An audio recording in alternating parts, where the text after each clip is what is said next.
Ready?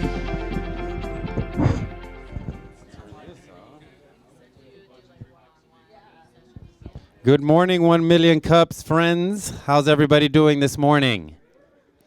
All right, so it says 9 o'clock meeting begins. So now I could go to the next thing in the outline. So I have a quote for us this morning. Who's ready? All right.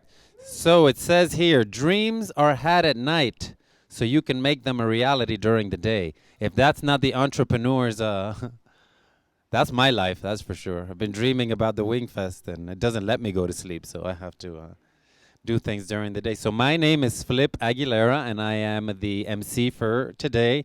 And what is it that I do? It says I can tell you guys what I do. So I do a few things. I am a holistic health coach. I run what is now called the Temple of Optimization, which brings together wellness and self-defense. And I also run community building events. One of them tonight, Nerd Night is tonight.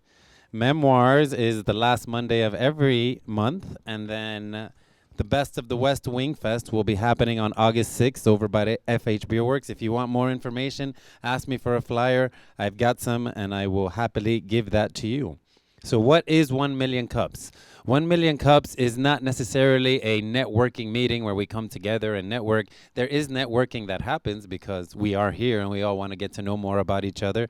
But 1 million cups, as I said earlier, is like a entrepreneur support group where we come together to listen to each other and give each other feedback on how we can be more effective and efficient at whatever it is we're trying to create in the world. So 1 million cups was started by the Kaufman Foundation. And Steve said he used to work for the Kaufman Foundation. So if you want to know more about them, ask Steve. Our normal thing that we do here, today we only have one presenter, so we need to come up with something creative after this presenter. I think we'll do community announcements and all that after our first presenter. But usually we have two presenters where it's 6 minutes where they share their story, and then 20-minute Q&A from us so we can learn more about what it is they're doing and how we can be of service for them. Now with that, I would like to call some of our sponsors. Kirsty Logan. Let's give her a hand. She deserves it. That's it. We should clap till she gets all the way up here. Hey guys, my name is Kirsty. I am owner of Sleepy Turtle Coffee Co., a mobile coffee shop here in Colorado Springs.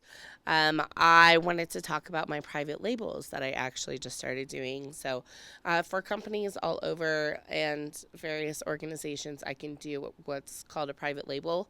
So all of my coffee is fair trade organic and from various co-op farms all over the world. I only acquire the best and most tasty. So you can come talk to me if you'd like a private label. You can get your company on the label, packaging, all of that.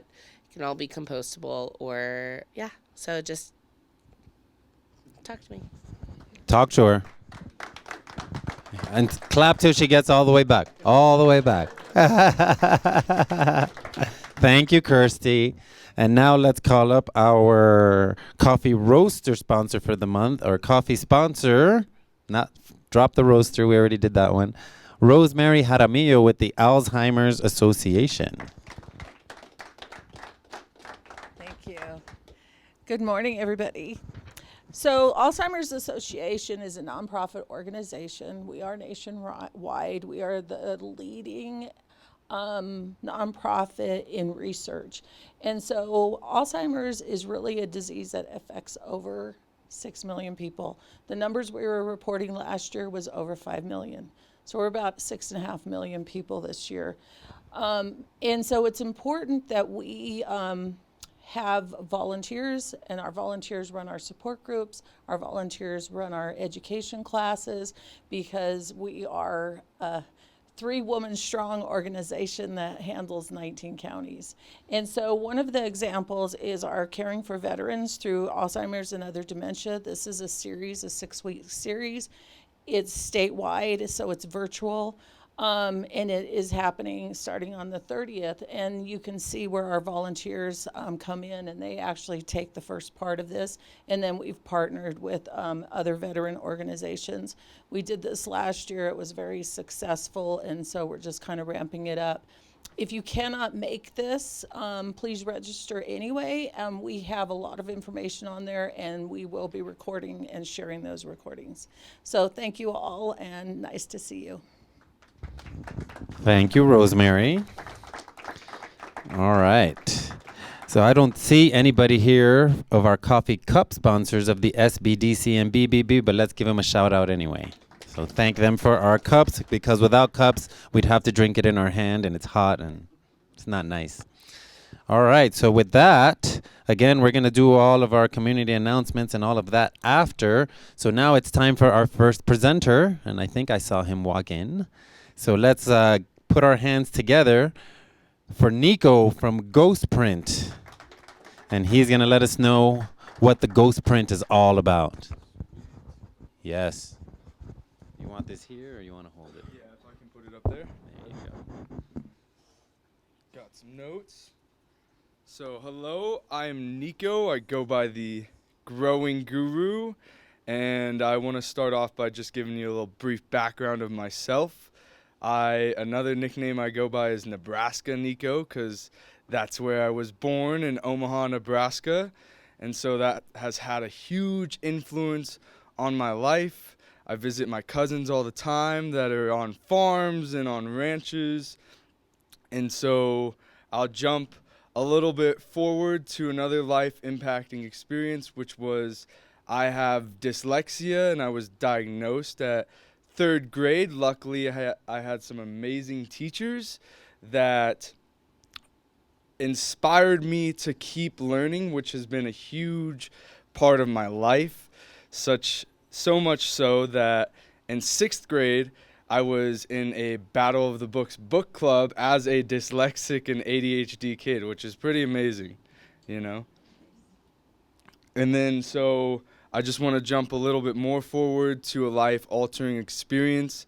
In junior year of high school, I was kicked out of my traditional white suburban high school for being a little too entrepreneurial, and and I had to switch to a downtown Denver inner city alternative high school, which inspired me to create Ghostprint. That's when I had the free time. I got to take an internship at the Grow House, which, if most people haven't heard of it, is a amazing community-based greenhouse. I got to learn hydroponics, aquaponics, how community can really fit into growing fresh food together. And ever since then, I've been on a mission inspired by that to start forming communities that are more connected with our food and our waste. And that is where I am at currently, running an eco-friendly landscaping company, which earns the income to prototype our Ghostprint ecosystem, which is this fancy diagram right now. We've been prototyping it for about 6 years, and it's been an amazing learning opportunity. Now we're ready to bring this to Colorado Springs. I'm currently moving down here to Colorado Springs, buying a house, hopefully, if everything works out. And we are setting this up ideally through a high school called The Village. And I got connected to them through 1 Million Cups and JA, going and sitting on and judging the panels for the seniors presentation. And they loved the sustainable idea so much that they approached us and said, we would like to start developing this system on our campus. So that's where we're at right now. And I went way faster than I probably needed to. Keep telling us about who you are. Cool. Yeah. And so,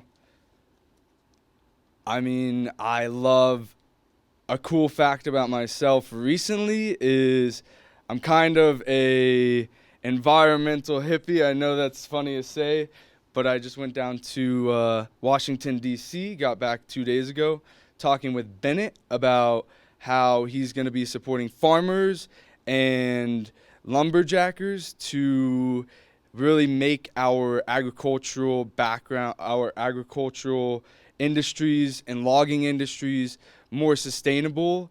And that's, for me, that's a huge plus, because my family, like I said, is from Nebraska.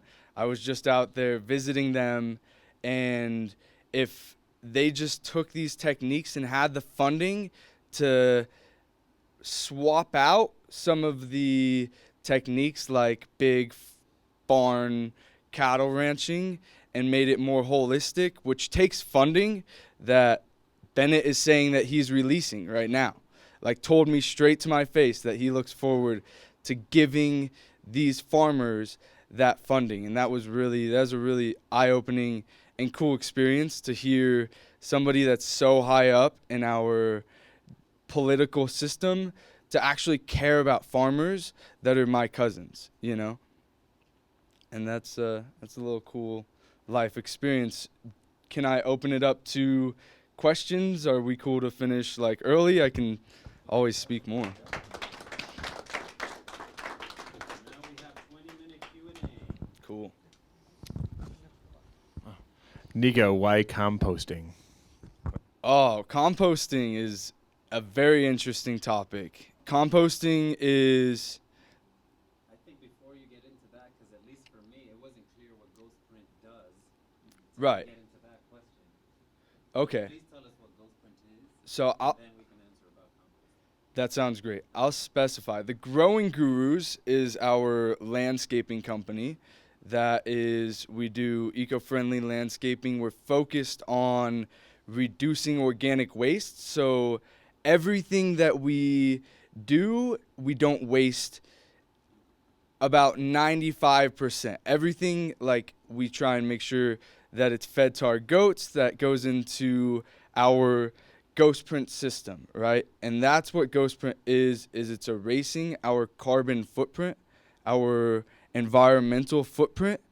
And so it's this technology. This is called Ghostprint Ecosystems, and it leaves no trace. In fact, it reverses the effects that we've been leaving on this planet. And so that's what Ghostprint is. And Greg, what was your question? Why composting? Yes, I think composting is the number one thing that we can do as individuals, and especially running a landscaping company, like more than any household. I'm reducing, say, if you were to equate it, one household, my landscaping company does like 1,000 times as much waste reduction.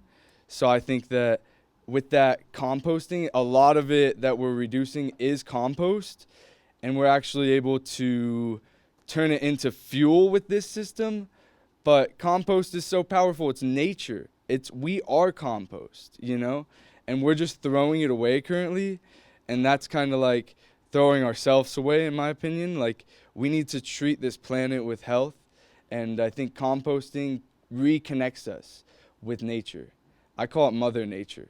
Compost is Mother Nature, you know? So I don't have like a garden or anything else. What's the incentive for me to compost if I'm not using it myself? Got it? I got it. I don't have a garden or anything like that. What's the drive for me to compost if I'm not using it? So there is a few different driving factors. One is like, since I'm a hippie and I understand the science, and I was able to go talk with the senator on the science of it. By not throwing it away, you're reducing your methane emissions. When it goes in that trash pile, they're venting 95% of that methane into the atmosphere. And so you're reducing your carbon footprint. You're reducing that greenhouse effect with warming our planet, which the scientists from this whole conference I went to said is going to be pretty crazy. Like, we might want to start adapting to being desert prone. In the other cases with that, it's kind of hard if you don't use it. With this system, why I'm so passionate about it is because composting makes your life easier. I'm drinking out of a compostable cup right now. And I don't do nearly as many dishes as everybody else in this room, right? Because I use these, and I'm not being wasteful this way. I'm actually helping to make a better future by using these products. It's kind of hard though if you don't use it personally. I get that. And if you also don't necessarily like align with the climate oriented aspect of it. You know, those are the two biggest aspects. Niko, we've had the opportunity to talk a little bit about your process, and you talked about composting and methane. Do you want to tell everybody kind of how your process works and what you're doing, what you would like to do with the school, how composting leads to the methane release of methane, and what you're doing with that? Yes. So I would love to explain it with. I wish I had this on a board, but I'll kind of like walk it through, and you can sort of see it. The first process that we've been developing is a biodigester. A lot of people have probably heard of these. They're called anaerobic digesters. They're pretty well known, especially if you're like a cattle farmer or if you do any type of waste mitigation. And what that does is it takes organic waste, all types. This could be diversified into water treatment plants. It can be diversified into agricultural, cattle, of course, all the way to kitchens. And Microsoft has one of these set up at their headquarters in Washington. The specific company we're going through, Bioenergy, is the producers of that Microsoft Washington system biodigester. And so that's the first stage. It takes it and it creates a liquid solid fertilizer that comes out one end, and the other end it produces a methane, which instead of just venting that into the atmosphere and wasting all that energy, what we're doing is we are capturing it, or the Impact Bioenergy system, because they're the pros. I mean, I've tried to prototype it and I'm not like a pro. I understand the basics of it, but that's why we're going through them. Their system captures it, and then it compresses it into tanks, and from that point you can store it. It's like a battery now. You have energy just in a battery, and you can either pump it into a F-150, for instance. I'm converting right now, hopefully, with Greg to run off of this just as it runs off of natural gas. Or you can burn it right there and convert it into energy and pump the greenhouse gases straight back into the greenhouse that's on site. That's how the high school is going to work. So at Village High School just down the road, ideally the methane will be burned, converted to electricity for the school. Obviously, schools use electricity, offset the cost. That's why they're really involved and intrigued about this. And then it will go into the greenhouse, and it's just water vapor and CO2 once you've filtered it. So that's how the system works, and obviously it grows food at the end with the liquid fertilizer. So it's all a closed-looped, regenerative system. So maybe what about trying to find a system that so he wants to compost but he doesn't have a garden. Is there a place that he can take it to you? Are you guys going to have a place where we can like take it and reuse it somewhere else? Say if it's a person, 80-year-old person that wants to compost and lives in an apartment. So can we create a place for it? Take it to the high school or something. I would love to see that, because community is key to me and to the success of this project. There's some limitations to it. You'd have to sign up. You'd have to be educated, because a lot of people put like stupid stuff in their compost, which isn't, not everybody knows how to compost yet. I think education is key on this. You'd have to be educated first, but I would love to see all of Colorado Springs get involved in this project, because it's really a community project to reconnect us with nature, which, yeah. So I'll have the team start working on that. That's a great idea. Cool. Hey, Nico, when I think about compost, sounds like what you're talking about is like landscape waste, obviously, is coming from your business. But Yes. when I think about compost, I think about all the other types of things that people compost, everything from So many. banana peels to, organic waste in your, in your kitchen or something like that. Have you ever considered contacting some of these large kitchens and being able to grab all of their stuff? I mean, it would be, you'd transport it, and you'd have all kinds of stuff and it'd be feeding into your system as well. Yeah, that's a huge aspect of it. That's why we're focused on scaling with the school, just because I think that education is key, and they approached us. That would be the goal, though, is to have these set up at like major restaurants and grocery stores. There's actually a lot of biodigesters that are set up at grocery stores and at restaurants already. Like in Europe, they're really rocking it with this technology, and that would be the goal. Right now, just personally, we have so much work with my landscaping company that I already get paid to pick up compost. Like, I don't need to go knock on doors to get compost. If you want to pay me to pick up your compost, though, I'll definitely pick up your compost and take it to a good site. I'm a bit of a businessman, Yeah, that's good. So, Niko, what are the kind of the do's and don'ts of composting? What that people don't know? Common misconceptions. I think the biggest misconception right now, it's kind of tricky with these. I can show you some bioplastic. A lot of people are getting confused. Not all plastic is compostable. There's brands of plastic that are compostable. They're called bioplastic, and they're amazing. I have a utensil set that I carry with me at all times that's compostable, and I can just drop it into the local compost bin, or you can literally put it out in nature and it will eventually dissolve. I don't recommend doing that because it needs a process to break down properly. But that's the biggest thing, is like, don't put plastic in your compost bin. It doesn't break down well. Don't put metal in there. I've seen a lot of metal in our compost that we pick up, like cans, beer cans. People get drunk and put them in there. And the other things are, if you want to get into specifics, try to limit your citrus from there. So pineapple is citrus. Most people don't know that. Lemons are citrus. You got to dry them out. And everything else is really free game. You can put paper in there. You can put pizza boxes. Like, you can put a lot of stuff that we already use is compostable. Just make sure, think, is this Mother Nature, or has it been refined? Does it have plastic attached to it? That's really what I use as a scale, and everything's free game from that point.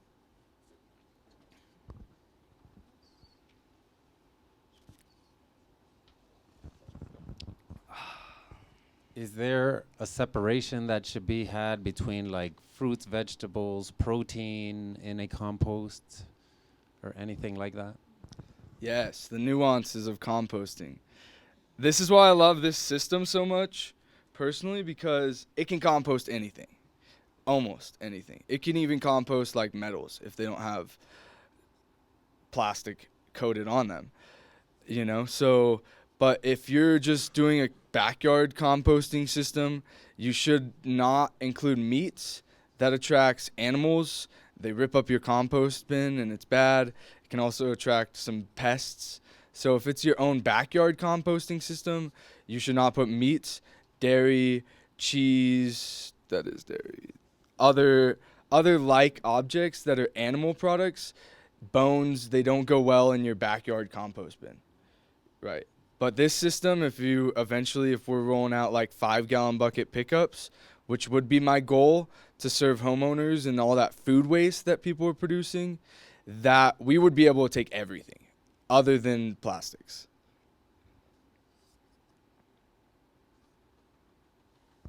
So tell us a little bit more about what that looks like, the 5-gallon buckets, and how that fits into your business.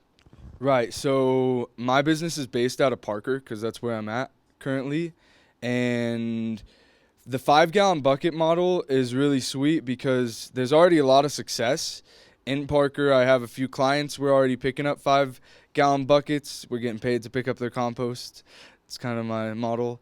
And a lot of other companies compost Colorado. If anybody is really interested in composting, I have a phone call with their CEO tomorrow, and they're rocking it with the 5-gallon buckets. Like, everybody is in Denver area that does composting is like, that's a cool system because it makes it so easy. And then the eventual goal is to be able to drop off products, right? Simulate nature, mimic nature in that circle of dropping off products at the same time as picking up the compost. So it's more of a symbiotic relationship. And that's why the 5-gallon buckets is really cool, because it's like a box that you can drop off the compostables, cups, meal kits is what we're working on, and then pick up the compost, the waste, at the same time.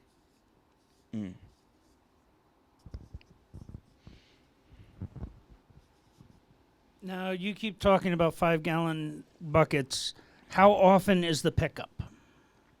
It would be, how I've seen my clients like it is either weekly, bi-weekly, or tri-weekly. And we're really like getting a little more focused on that. We haven't even really, I haven't put out any ads on that. Like, Compost Colorado is rocking it. They do that same model of dropping off stuff and picking it back up.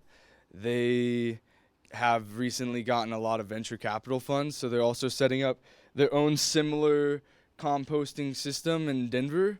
And so I'm kind of just following their model. If anything, it would be my crew that I'm establishing down here working off. That's why I have a phone call set up with their CEO tomorrow, is to see how we could utilize what's already succeeded with them and just splice it down to Colorado Springs, because there's no big composting pickup companies down here. In fact, a lot of people don't yet know the power of composting down here, except for Kelly Bull. Shout out to her. Yeah. There's one question. So, with the composting model and the system that converts compost into power, what scale is this system on? Could this be for a household that maybe doesn't have a garden and wants to supplement power, and then, can donate the fertilizer to people who do have gardens or to other options? Or is this something where it's a larger scale and you need to bring your compost to like the bigger system that's creating the power? Yeah, so I would love for it to decentralize the power, and that's what I've been working on with our last 3 prototypes of this biodigester, is like having it be roughly a bathtub size system. And I've been doing so much research, meeting with experts, and working on it. I'm going to say that the scales of efficiency just aren't there at such a small scale. You can't produce enough biogas to make it viable to expend the cost. So the smallest scale version that we found that's actually hitting those scales of efficiency is shipping container sized, which is why kitchens, restaurants is a great place. Like, they already have trash cans that compact it. It'd be roughly the size of those trash cans, and converting all of their food waste into electricity, which every business needs, So that's the scale that we're focused on right now. And because of real world experience, it's hard. It's really hard to get it at a small enough scale to be like homeowners, But restaurants and businesses will benefit greatly by implementing this. I wanted to see if I have some time. 2 minutes. Perfect. What do you guys think as Colorado Springs? Like, how can we start growing this village system, right? We're going to need grant funding, obviously. We're a 501c3 registered nonprofit, and the school obviously as well as is and so we're looking for grant funding we have to fundraise for this project, right, to go on the school. And that's really like, how do we reach out to you guys as Colorado Springs, and also how do we get the community involved more than just funding this project? Because I want it to be successful for the next 20 years at least, right? Well, the thing I feel that's missing, and I kind of was my question, is what's in it for me, right? Yeah. That's the big thing. Is if we're going to sell anything, we're going to get moving. You know, it's being selfish. It's looking at me first. What's in it for me? I Right. love composting, but I don't have a garden, right? I don't have. So this 5-gallon bucket thing is not computing because Right. I've had a composter before. But you're asking, how do we get it? What's in it for me as a consumer, as a homeowner, as a single guy living alone that has all that? What's in it for me to build this? I got the world thing. I got that. Yeah. But what's in it for me? I think you're a hard example because I don't. I've learned. I've learned just not to get caught up in the weeds with trying to please everybody because that's like some downfall. I'm honestly gonna say that it would be much better to focus on somebody like Catherine who does want a garden, who has the space to have a garden, who is focused on the future, right? Because she has somebody that's going to be here for quite a while, you know? That's somebody that I would really focus on, and that's our demographic, actually, is exactly her. We've studied the research. That's the people that we need to be targeting towards, rather, because they already have that motivation. I can't change your nature, but I can tap into her nature, you know? And so that's where, to round about the question, I'm going to be picking the easy, low-hanging fruit at first. And maybe you want to invest and make a good amount of money on the returns when we sell this to the Air Force, or that's kind of where you would come into play more so probably. We have time. Super secret special question. Sweet. Oh. What can we as a Colorado Springs business community do to support you? Ooh, that's a great question. I think that is key, is start the conversation, right? That's the one thing that Bennett told us to do as our group. He said, just start having the conversation with people about this. Start talking to your local community like you're already doing, informing people on the power of composting. And more than anything, it would be awesome if anybody has any resources. I'm sure since you're connected with the SB, right? Yeah. It would be awesome to get some connections with grants and foundations and start to network within the Colorado Springs community. That's the top number one thing. So.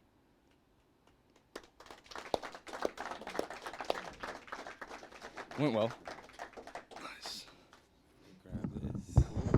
Your passion definitely comes through, Niko. Here's your first official. I'm sure you're going to get more of these over time as you keep doing fun and interesting things. But let's thank Niko for his passion and what he's trying to do for our community. All right. So next, our media sponsor, come on up here. He's going to let us know about the awesome work that he's doing. Look at this awesome equipment. Lots of lights and things. So, hey everyone, my name is Kevin. My business is Fedde Studios. So I do video production and photography and live stream stuff and drone stuff. Basically, I'm just a huge nerd who likes all this, media stuff. So if you need any help with that, definitely let me know. Thank you, Kevin. All right. Do we have, by show of hands, any first-timers here today? All right. Well, welcome. Thank you for coming to 1 Million Cups. And our organizers, raise your hands. So take a look at these people. If you are interested in coming up on this stage, talk to one of these people that have their hands raised. And do we have any alumni in the house? We did have one, but he's disappeared. So there he is. There's the alumni. Raise your hand. Yeah. All right. So now we are going to do community announcements. If you have any announcements and things that are going on out and about in our community, come up here and let's let everybody know. Yay. Our event previously was timed perfectly for the 18 inches of snow that came down. So to avoid the snow, we're going to have our barbecue this Friday. So day after tomorrow from 1 to 4 up on the northeast side of town. Pine Ridge Family Medicine is going to serve you some smoked brisket. If you want to see our clinic, you can take a look at it. We'll have a bounce house. We'll have some cornhole. Should be a good time. So Friday from 1 to 4, got flyers if you want to help be reminded. Hello, I'm Dawn, and Brush Crazy is doing another fundraiser this month for the Ladies of Calvary Fellowship. So every dollar spent there at Brush Crazy, 50% goes right back to them, and it's this Friday from 6 to 9 p.m. I'm making this announcement on behalf of Natalie Becker. She's a breast cancer survivor. So throughout the month of July at 218 West Colorado, there will be events. This is called Invitation for Hope for those that have had breast cancer, those that want to know more information. If you want the details on the specific dates and the events, please see me.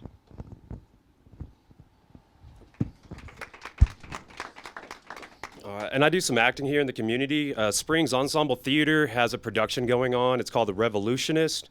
It'll be going from tomorrow for 3 weekends, 7:30 on Thursday, Friday, Saturday, 2 p.m. on Sundays. So that's Springs Ensemble Theater off of Union.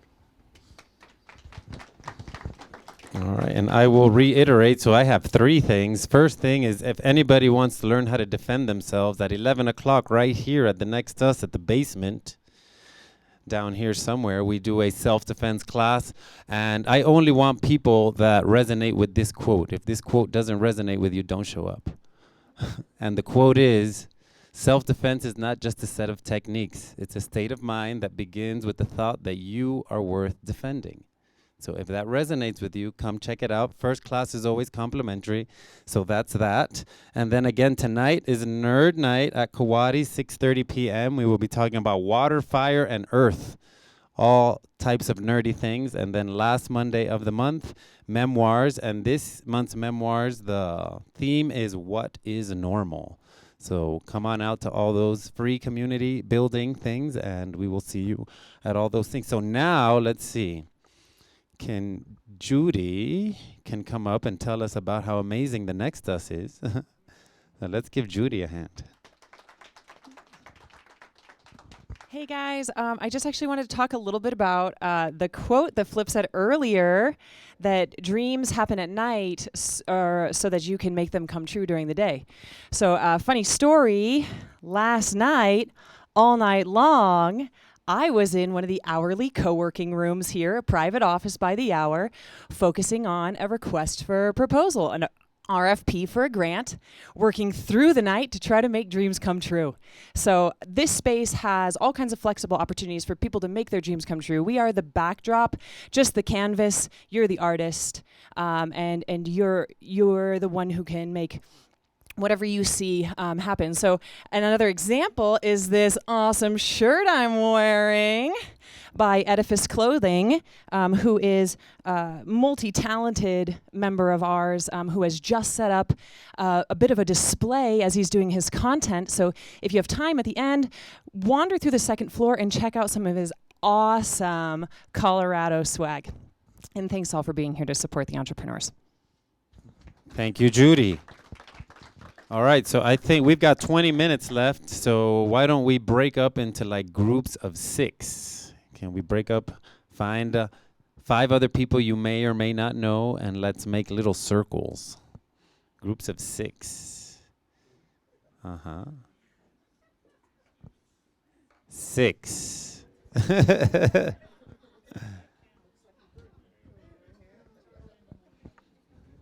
And then somebody in that group of 6 put a clock for like, let's see, we have 20 minutes, for about 4 minutes each.